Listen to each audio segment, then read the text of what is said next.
What's up, weirdos?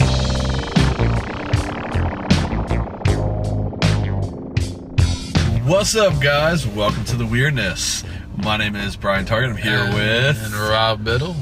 And we did a podcast the other day, kind of just on the spot in the car driving around, and we are going to cut into that right now. Hope you guys enjoy. Senior year? Senior year. What are, like... Has that been 10 years now or 9 years? About way at 9 years, because we graduated in 2008, so that means next year, 2018. So we would be, I guess we would be seniors now, technically, because the school year has already started. You know, we wouldn't graduate till next year. So we, like, in a way, it has been. Well, like, we're still in the summer, technically. We didn't go to school until after Labor Day. Oh yeah, because we started in September. So what are some things that come to your mind that stand out? Year? Yeah. In a weird way, I think, like, I don't know, like, in a weird way, junior year kind of never ended for me for some reason. I got into senior year or something, and then, like, I remember a lot of weird things going on, because I remember it being a lot of fun, but also remember some times of it being very different, like, because I remember we had a group, you know, we would hang out with Dave, and we'd hang out with, like, all the people at lunchtime and everything, and and then I remember, like, mid-year we hung out a lot. Yeah, like, at night during that time period. Yeah, there was a few classes every night, like it is now, like it is back now almost. We saw each other like every day. Yeah, most of the day and night. Well, was it senior year that we had Mr. Nichols' class, or was that junior year? That was junior year, right? Was that junior year? Yeah, I think that was junior year. That was junior year, yeah. Because that was the junior is the one we kind of had more classes together with, right? Yeah. And I took a shortened day so that I could go to work. That was senior year. Yeah, you could do that senior year, right? Yeah. Maybe that's why. Did we drive together junior year or senior year? No, because our high school only allowed seniors to drive. So we were seniors, but you would pick me up from school every day. Yeah. We'd go to Wawa. Yeah. And then go to school.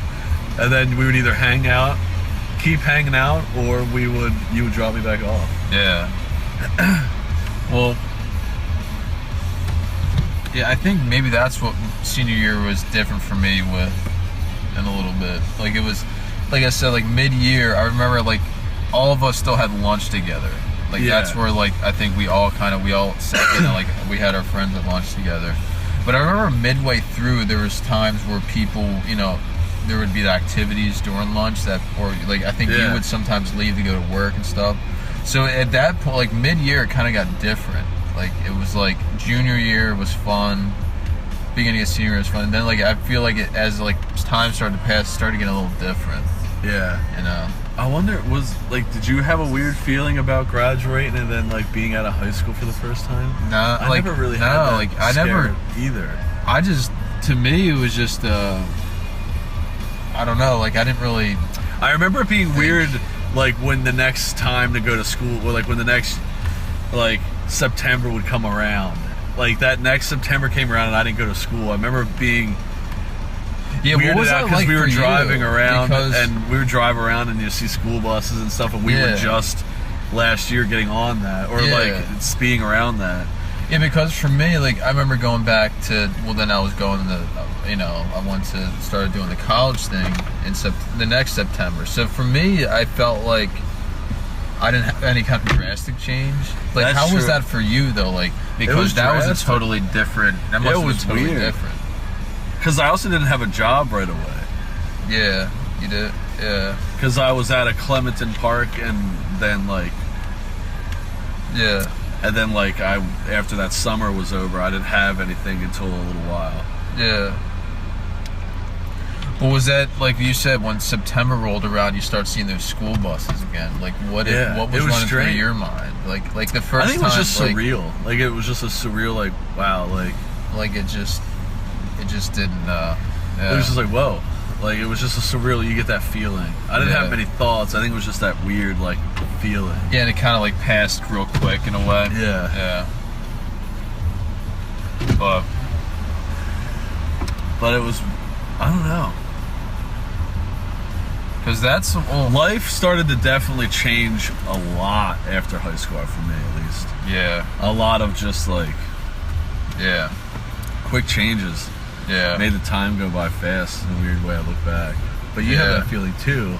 Did you feel Yeah. that way too? Well, yeah, like I mean, you know, like both of our situations are totally different, you know. But I think we do share a lot of similarities in how that was felt. Like like I just remember getting that. You know, We saw a lot of movies. yeah. Like I remember. I remember going to the first, like, it was around September when we went to the movies, and like a Wednesday at like 9 a.m., 10 a.m. It was like a matinee. Yeah, and it was the first one. That was Adventureland. Yeah, Remember, I was weird, like, that? wow, Yeah. this is weird. Like, we'd be at school right now.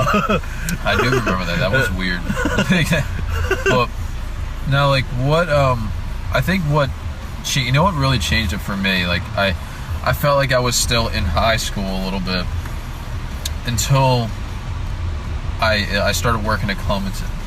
Huh. Because working at Clementon, working at Clementon Park, it was because before then I was just at the golf course. I was just interfacing just with the outdoors and not a whole big crowd. It was just Yeah. basically I was just doing some kind of laid back stuff. But I used to then love Clementon- hanging out with you. Well, yeah, that was cool.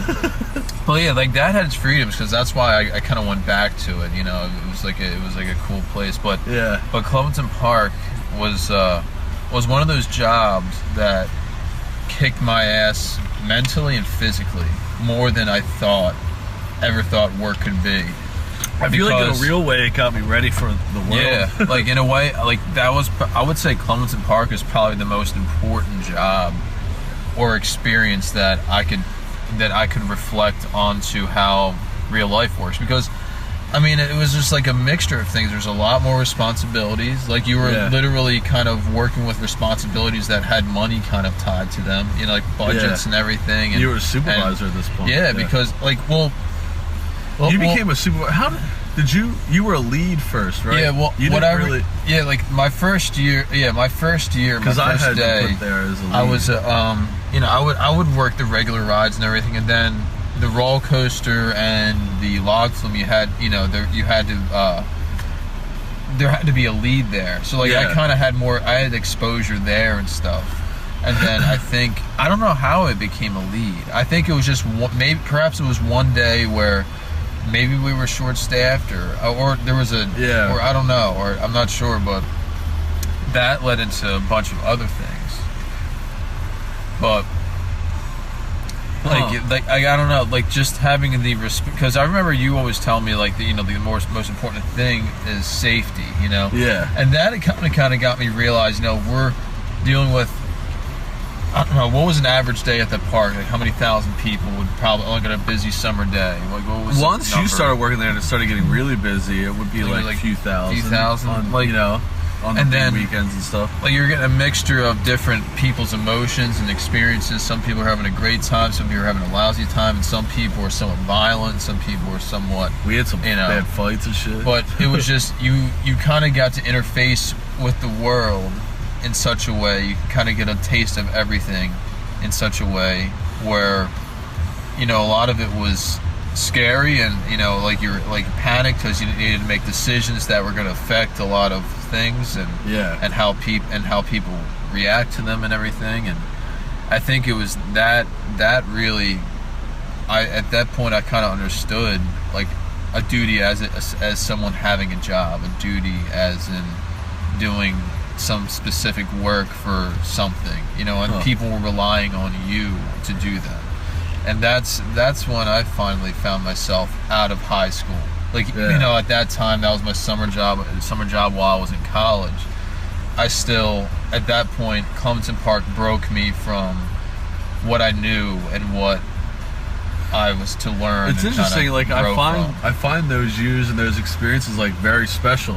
Yeah. That have had that as my past. Because we also were responsible for a lot at a job, and we were working at not a normal place doing that stuff. An amusement park with roller coasters, rides, Yeah. and stuff. Yeah. And we were in charge of a lot of cool stuff there. Yeah. Like, especially when we got into the later years of like helping maintenance and doing that kind of stuff and really being involved in a lot of intricate things. And Yeah. I don't know, it's like, it's really cool to have had that opportunity Yeah. at such a young age. Like, I wouldn't want it any other way.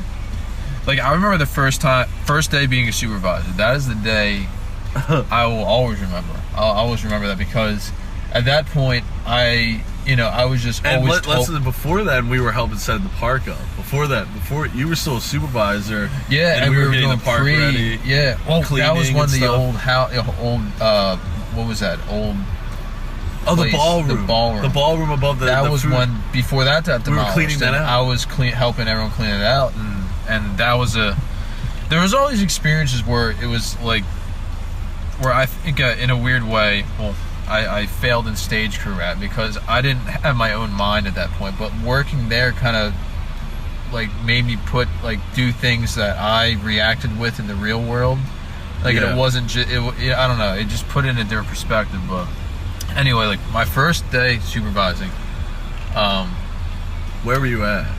I was on swing side, which is where the kiddie land was, and the roller coaster. And I remember, and log flume. Yeah, like, a lot of big rides. Yeah. Like, up until then, Sea Dragon. Yeah, like, and up until then, like, I would always get sent to a job where, like, people were making decisions for me. You know, Right. they were still making, like, you just go to the job kind of thing. Like, you go there, and I never looked anything of it until the day that I realized, okay, I have a list of like 15, 16 people that are coming in now. Hopefully they're going to come in on time, and hopefully by the park opens, I have them sent out there. And at that point, I was like, whoa, they have to have breaks too. And there's other people that are coming in at 4. What if they don't come in? How am I going to send these people? And this, like, really sent arrows into my head where I'm like, oh, I didn't realize that I'm basically, the park's giving me a grasp of how the park's going to operate, and these people are paying to get in. And I was like, I found myself in a loop of like, wow, if those people don't come in, that ride doesn't open. Yeah, that ride doesn't open, and then someone's going to yell at me like, hey, how come this didn't get done? And at that you point, never know that there's one kid that really wants to ride that ride, and he's there, and now his favorite ride shut down, and all there's responsibility. Yeah, and that, and just the also, I'm also depending on these people to come in, or else it's like kind of like my ass to kind of really just organize all this. And I didn't really know how to organize all of it. And at some point, I got a little panic attack, but then I figured it out. You know, I eventually figured it out. But if it wasn't for just jumping into the water without putting your feet, just getting yourself immersed like that, those were some of the things that, and everything ended up being fine. Yeah, like these are some of the things that I really took into consideration with life too. Sorry. It's all right. Oh. Hello? Hey. What's up? When are the laundry hours? Is it open 24/7? The guest laundry next door? Yeah. Yeah, it's open 24 hours. We don't lock it. Okay, thank you. Okay, no problem. Bye-bye. Bye.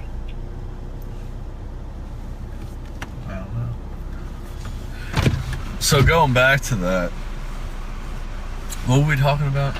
Or I was talking the about first how, day, just how responsibilities the for the first responsibilities that other, like I was in the loop where like if I broke that chain, I was gonna fuck shit up. Yeah. Like, and I was learning gonna, those fundamental things, I think, have played a role in everything I've done since. Yeah. Well, yeah. Everything in life, work, everything. Yeah. Even filmmaking.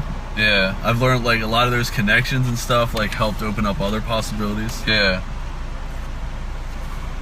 But I feel like that was when I stopped high school at that point. Yeah. That was when that feeling, that whole like summer vacation. You know what I feeling. feel bad a lot about, and I don't know how you really deeply feel on it, but do you looking back at high school, how do you feel about stage crew? Like, are you disappointed that you didn't necessarily do certain things, or you don't really care much about it? No, that's the thing. My first show, I think was Sound of Music. Yeah, that was my first show, because you're the one who told me about.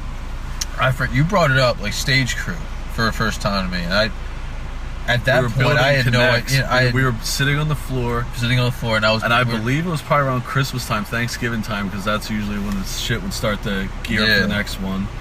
Yeah. Because I remember it was mid-year. You came in at the last show of the year. Yeah. And we're sitting there building the connects in the basement. Yeah.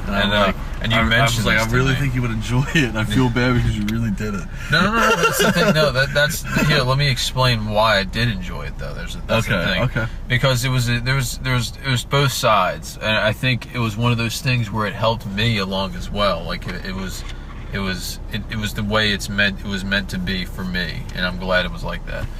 But you told me about stage here. I had no idea. Like that, I was just very. You just knew I was doing it. I just had to like this is my first because I never really was involved in any kind of sports or any kind of like group interactions up until that point, really. I was just like, I would go to school and go home kind of thing, and then I had I'd come to school on the weekends. Yeah.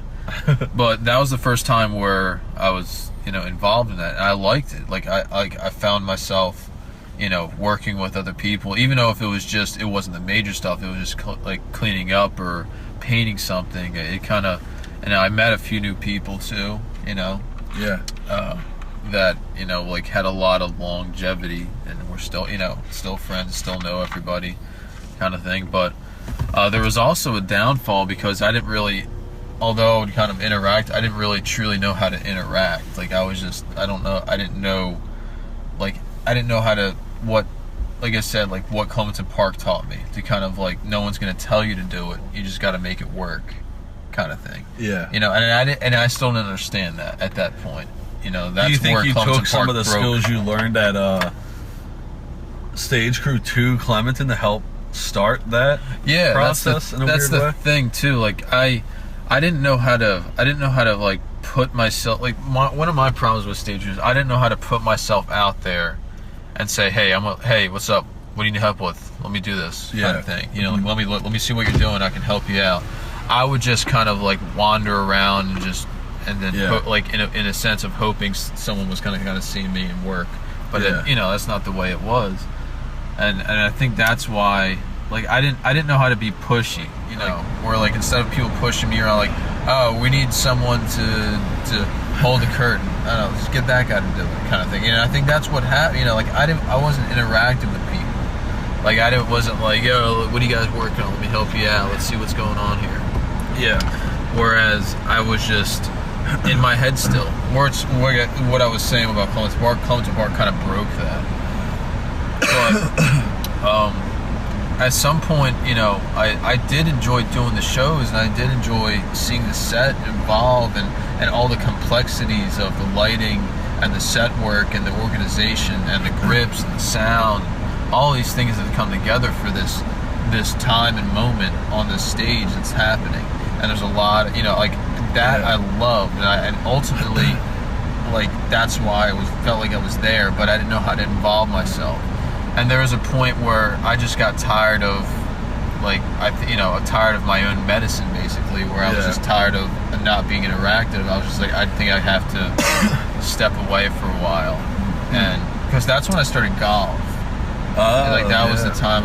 You really enjoyed that. Was senior year, right? Yes, like that's the time I think I knew.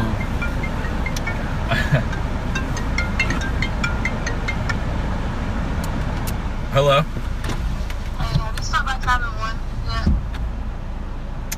Yeah. The toilet. Yeah. Maintenance was supposed to take care of that. Okay. Yeah, I'll let Ryan know. Okay, thank you. Okay, no problem. Bye-bye. Bye. Yeah, that's fine.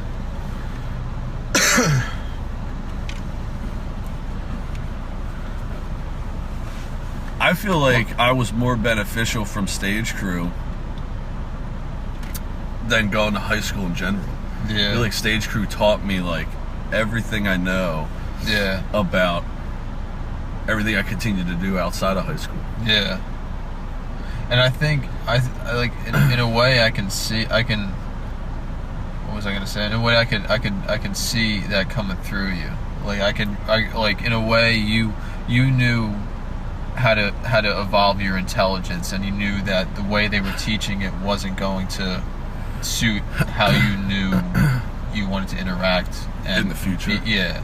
And I think because I knew I that's- wanted to be a filmmaker. Yeah. It was weird, but like I knew like everything that I could learn from stage crew would help benefit that. Yeah. And I feel like And I can see that. I feel like it hopefully has. Yeah. And I mean, but that's, in a way you saw, in a way you kind of already saw, like, hey, this isn't for me. Like, why waste my time on something where, And I put myself that way. you put yourself, where, you still got involved in what you had to do, but, I didn't have terrible grades. yeah, like you still got involved, but at the same time you knew what you had to do, and you knew that what was going on right here wasn't going to benefit you as much as the way you pursued things. Yeah.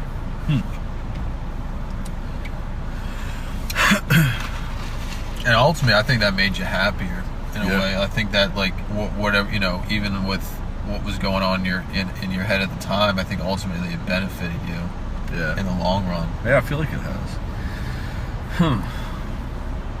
But what about, like, what do you think how come, like for instance, like before you said you worked on some stage crew in middle school, but like what made you say I'm gonna do stage crew in high school? Like, what was the first time you said, like, okay, this is the time and date that everyone's gonna be there, I'm gonna go and show my face for the first time? Well, my mom is the one who kind of pushed me towards it. Yeah. Because my mom knew that I wanted to do filmmaking stuff, and she was the one that made the connections. So stage, theater, film, not a lot of similarities. I didn't know that. Which was interesting. Yeah. Her thinking that way, and pretty much pushed me to do it. Yeah. At first I was kind of hesitant, and then she kind of pushed me along, and it kind of found the way it did. Yeah. But I was very confused at the first time, because it was like, for the first time ever, I'm holding and building and trying to create and follow my own schedule. Yeah. As a person for the first time as a kid. Yeah. Like, you got high school these times, now like signing up for things and making sure you're at places on time and going to school and over the weekend to do it and stuff like that, and staying after school. And I forgot it was on Saturday morning. Yeah. I keep forgetting about that. yeah, and I would be there. Sometimes we'd be there during the setups of the shows. I'd be there till 2 in the morning. Yeah. I had keys to the school.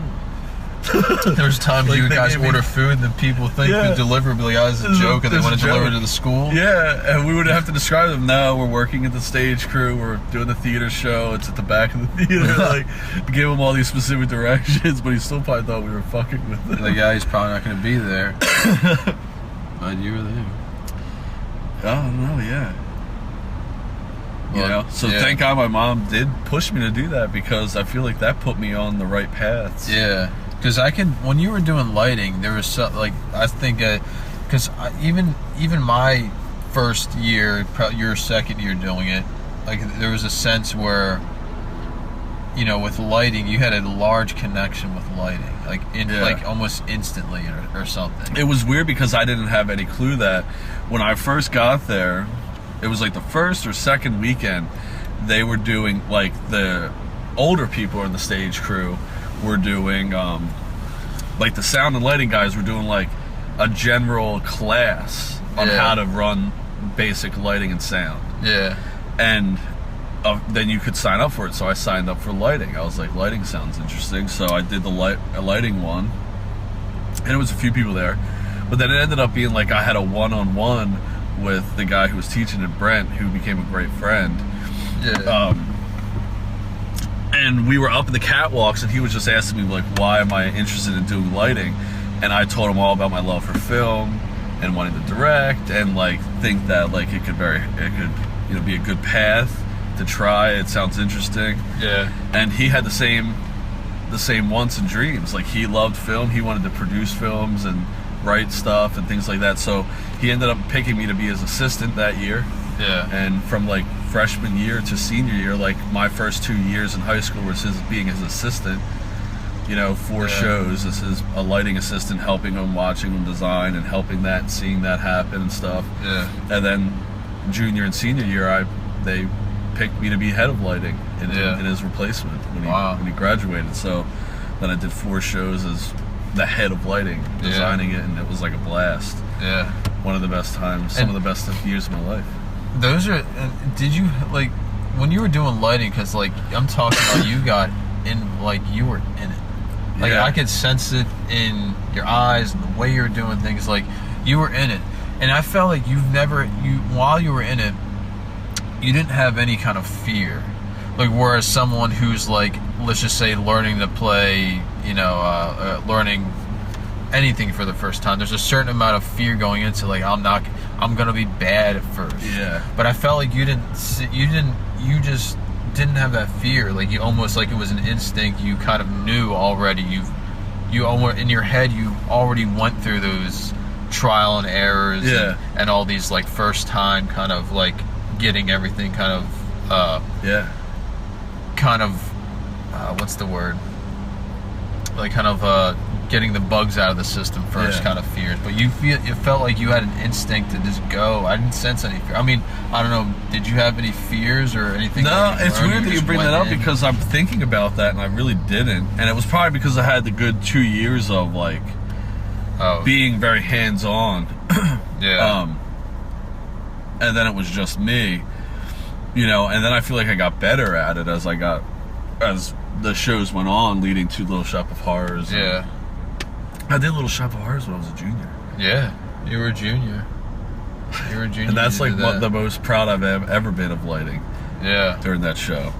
But I don't know. It's weird because the feeling I got in high school doing that, I've never had that feeling again other than when I'm working on film projects. Yeah. That fearlessness, that creative drive, that creativeness under pressure, that making decisions in crunching time, and all those similarities. Working in that and molding that, like when I did it in high school for lighting and then going to the film projects later. Yeah. Very similar feelings. Yeah. I don't get it at work. I don't get it at anything else I've ever done. Yeah. It's interesting because that's...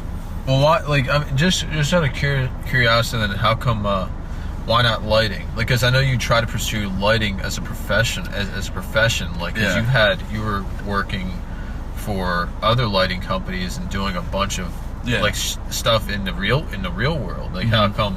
What made you decide to stop that and truly, like what, and then just pursue film or? There's a few things. There's a few reasons. One reason is I always had it in my head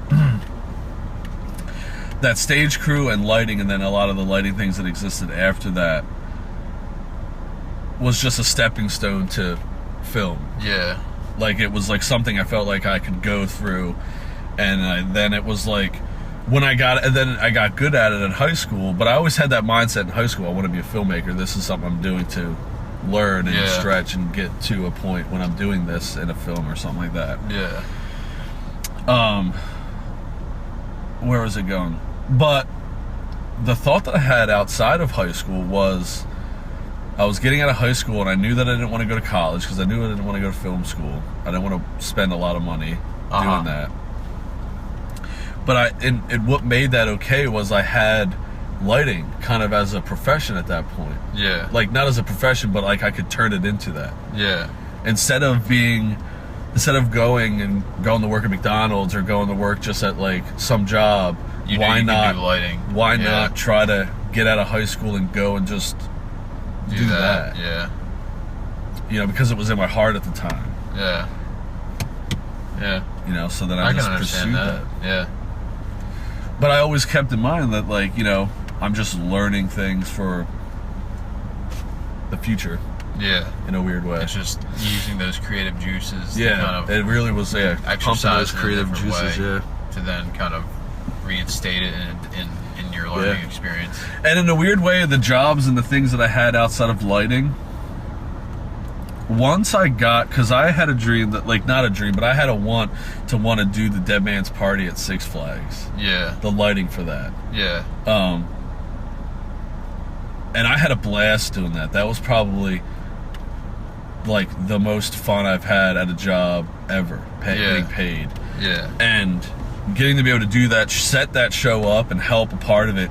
Not only was it just every night, there wasn't a programmed show. I would watch the show and throw the cues. Yeah. You know, through moving lights. We had like 12 to 15 moving lights. Yeah. 300 like park hands, fog machines. Yeah. All that stuff. So like I was controlling all that, you know, every night, you know, Friday, Saturday, and Sunday nights for a month.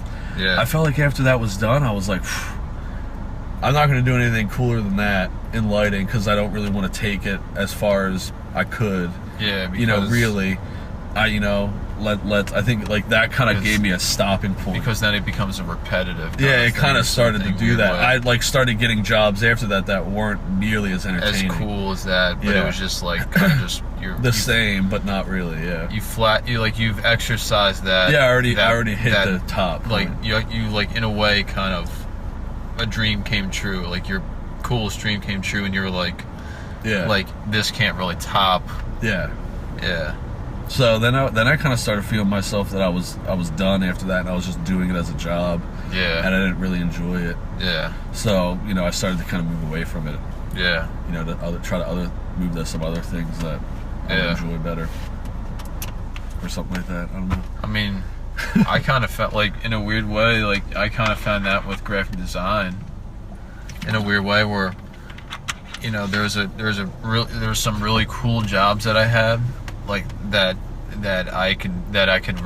were involved in the real world and with a lot of people and stuff, and in that way, like after that, everything else that I seemed to do kind of was just for someone else's, like, you know, like someone else's lighting, you know, like their, you know, I just found myself like in this kind of, it just became a job then. Yeah. It was just, like I feel like I just once you hit that, and it's weird because that we both have that in us. Once we hit that point, we're done. Like we want to try to find a way out to something else. Because I, like, in a way, like, if I, like, I'm sure like I said, I'm sure there's more jobs out there in graphic design that you could take, I could take, and that would be, you know, influenced on many different parts, and you know, and on whatever that may be. But at the same time, you know, it's not. I recently, you know, I gradually found that that's just not what makes me tick and go. You know, like that's why it just became a job at that point. I think, I don't know, like I just needed to. I flattened out. I didn't want to kind of like plateau. So I just had to keep climbing, and I'm just, I don't know. That's interesting. Yeah. What are the three? So, you as wanting to be a director of photography, what are the three most important parts of your job to you? To me, when you're doing that. I'm glad you asked this because I feel like this needs to be asked. Like I feel like this, because there's a lot of things. I feel like there's two different worlds in dealing with a camera, because there's the world of, and they're like, I feel like they're divided evenly, and they're kind of like pushed and pulled evenly, and I think that's why it works as a whole. And I think like, you know, because there's a huge technical side to it in a lot of it, you know, not just with the camera, but just in lighting and composition as well, and mood as well. But also that, you know, that needs to put, if there was no technical side, then the the kind of imagination aspect of it, and the you know, the whole artistic aspect wouldn't have anything to grasp onto. So it's like, I think understanding the balance, like to me, probably one of the most important things is to kind of get out of your own head and understand the balance of the two, and don't let the technical side win over the creative side, because there always needs to be a perfect balance for them to kind of shine through within this medium. Because if one's stronger than the other, it's going to reflect. If it's, you know, if it's too wacky on the creative side, it's not going to reflect in like a sequence in the language of the whole film. So there's always needs to be a push and pull. So in a way, really, I think one of the most important aspects is understanding how to use the tools of the equipment and everything and the technical aspects of the world, but also understand the aspects within yourself and what the feel and the understanding of the whole message behind the art means. And I think understanding on how to use those tools in a way that you understand them personally, so they both revolve around within yourself, I think that's probably one of the most important steps, is understanding both tools in both worlds and how these four kind of aspects kind of merge into one singular thing. If you would have to sum up, then yeah. Well, then I'm trying to think of the other two, yeah. two aspects that are important.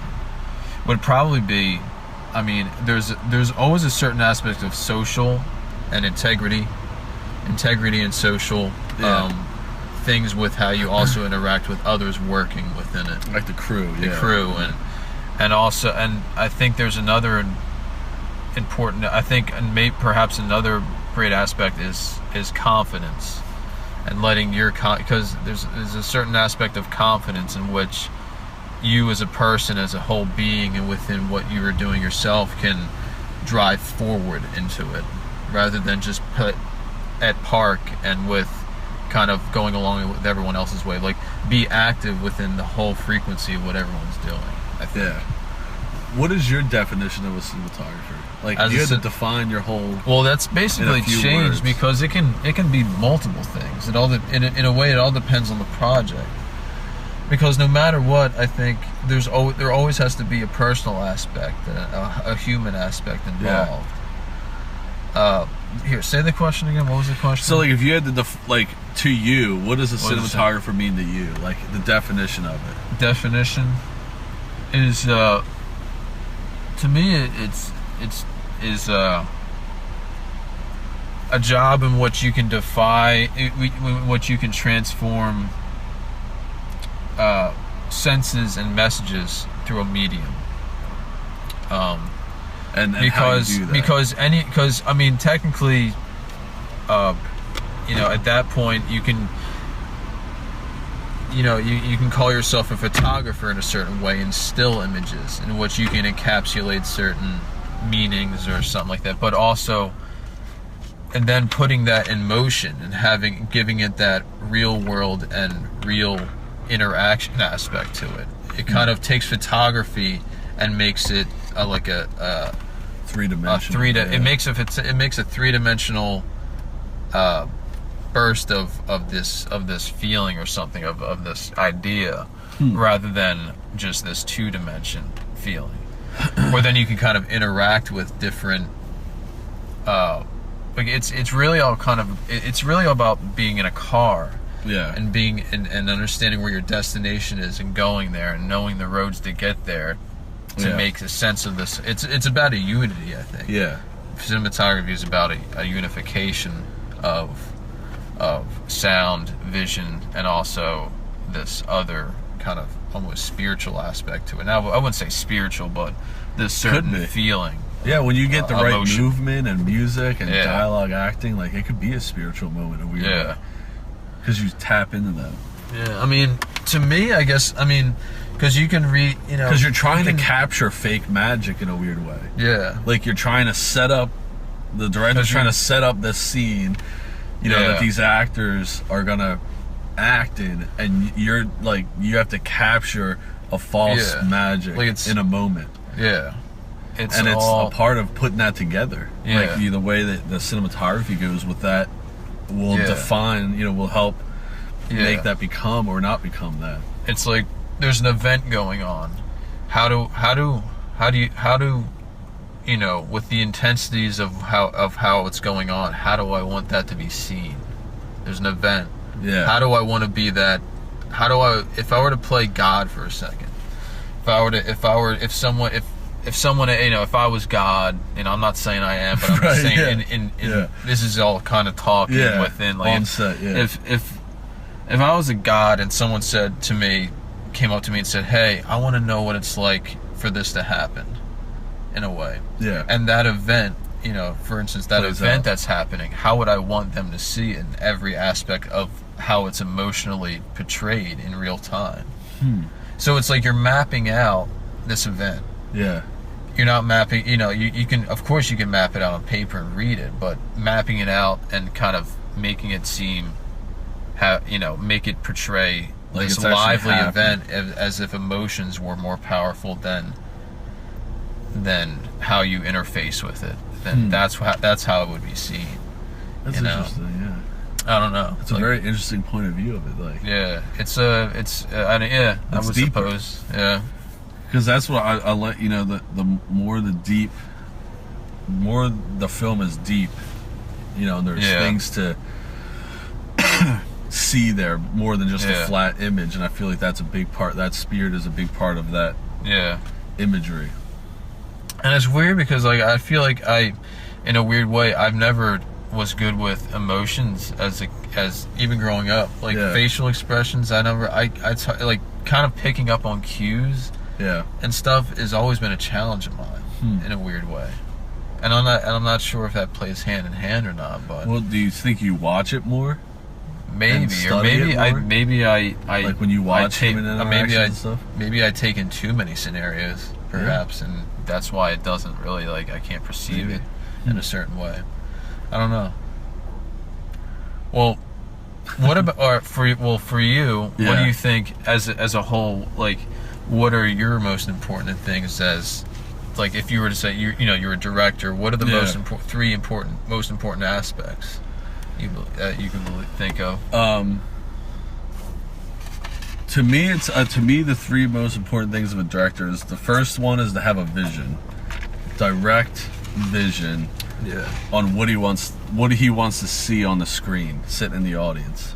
Yeah. What is that vision? Second is how can you make that vision come true? And that's a lot of things that play in that. One of it's being like on a business side, like a director has a creative and a business side. I feel like they need Yeah. to have. Yeah. One of them's being financially, Able to portray it. what am I trying to look for? Financially, fiscal responsibility. Yeah. Like, because in order for that vision to play out Yeah. to its end point, the fiscal responsibility has to be woven in there Yeah. for that to happen. And how do you collaborate with those people and things like that to make that come true? Yeah. And then a lot of it is just having, staying true to that vision. Like, who do you see these characters as? Who are they? What do they look like? What is the world they're in? How do you want that to be portrayed? What do you want the vibes to give off? Yeah. What do you want to make the audience feel like? That's another part of that. Like, always seeing, when you're behind the camera and you're playing the scene out, you always have to be thinking, okay, how is the audience gonna feel? Is this gonna scare them? Is this gonna turn them on? Is this gonna make them laugh? Is this gonna bore them? Is this how are they feeling? And being able to balance that. Yeah. And the third one is like being a great leader, knowing how to pick your cast and crew as people and as creative people, Yeah. and how you're gonna pull all these people together, get them on the same train, and how you're gonna drive them to that Yeah. to get that vision complete. Yeah. Those are the three most important things I think Yeah. that a director needs to have. Yeah, it's interesting. It's in a way like understanding the jobs of how to make everything work, Yeah, and also at the same time portray your vision. It's almost like you're constantly it's almost like describing you're your vision to everybody. It's like you're playing lighting with life, except the lights are the individuals that also make it happen, and Yeah. also the light within to portray this. Yeah. Or something. I don't know. It's Yeah. like there's a lot of similarities. Yeah, and it's just knowing, being confident to communicate with each creative person. Yeah. One person's a cinematographer, the other person's a makeup artist. Those are two Yeah. drastically different things. Yeah. And being able to sit there with the cinematographer for 10-15 minutes, talk about the scene, Yeah. get it down, get it ready, describe the vision, and then get over to the makeup artist, completely switch. Okay, what are the makeup? Yeah. What's the makeup going to look like here? What is, how is it affecting things? What's it going to be to the mood? What's it to that character's mood? Things like that. Yeah. And then going to, costume and getting the right costumes, and it's very, it involves, in a way, you're like the heart of the whole project, in which you disperse a lot of energies to make this thing happen. Yeah. This event happen. But I don't like calling it my movie. Yeah, because I don't ever say watch my movie or anything like that, even the other things we've done, because without all the people involved, I would not be a movie. Would not be, and it is very portrayedly as the director is the sole responsibility of that movie. Yeah. In a sense, he is, but as a more, it's everybody involved, it's their movie. Yeah. And it has to be their movie to give their best performance. Yeah. Whether it's an actor, director of photography, a makeup artist, a camera operator. Yeah. Everybody has to feel like it's their movie. Yeah. To put their 100% of energy into it. Yeah. And to be there, Yeah. It's the energies of of everybody coming to work together to make something really greater than. Yeah, greater than themselves. Yeah. Yeah. I don't know. What do you think? I don't know. I'm just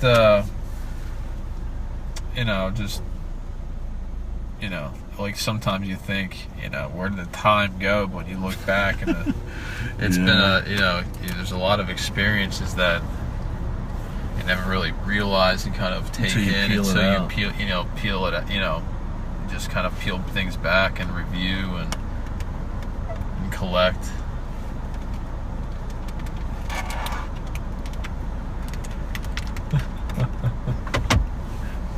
I'm getting it. No, but when you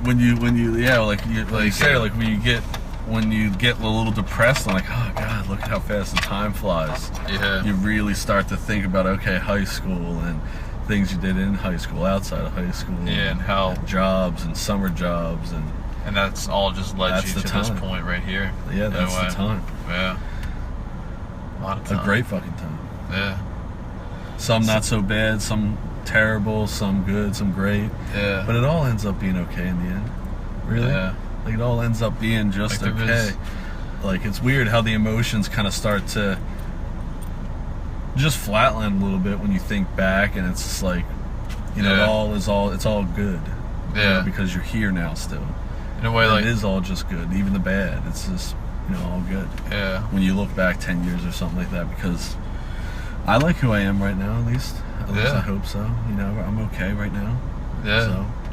In a way, you can just be who you are just by just doing what you do every day, and not not get unfocused on the things that don't matter, that really don't matter in the long run, and as a person. So I think in a way there is time, but there is no time. Everything's timeless, but at the same time things keep moving forward.